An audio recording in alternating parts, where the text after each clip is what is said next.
नमोस्तु गुरुवर। नमोस्तु। हम सीएस के पास हमारे क्लाइंट्स जो हैं, जब भी हम उनकी बैलेंस शीट बनाते हैं, ऑडिट करते हैं, तो अक्सर उनका ये प्रश्न रहता है कि हमारी पूंजी या कैपिटल कितनी हो गई है, उसे कैसे बढ़ाया जाए। पर महाराज जी, ये तो आर्थिक दृष्टि से उसका आंकलन हुआ।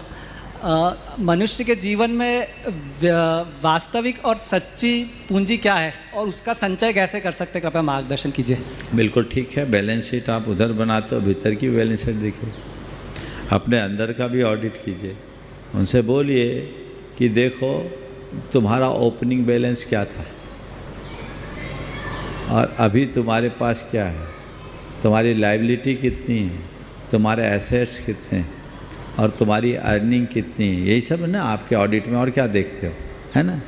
तो ओपनिंग बैलेंस क्या है, जितना तुम पुण्य लेकर आए थे वो तुम्हारे ओपनिंग बैलेंस थे, समझ गए, ठीक है।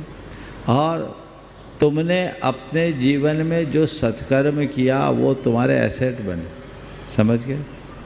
तुमने अपने जीवन में जितना पाप किया वो तुम्हारी लायबिलिटी बनी, समझ गए।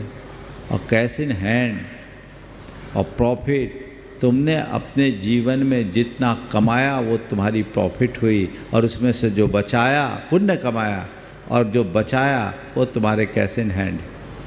उसको देखना है कि हम अपने जीवन में जितना संचित लेकर आए उससे ज़्यादा अर्जित करके जा रहे हैं कि नहीं, ये देखना चाहिए।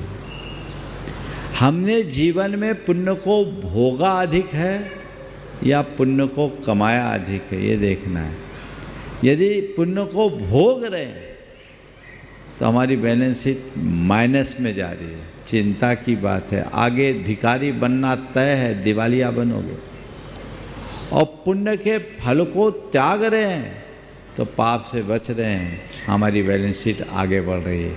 ऐसा दृष्टिकोण अगर अंतरंग में बन जाए, जीवन धन्य।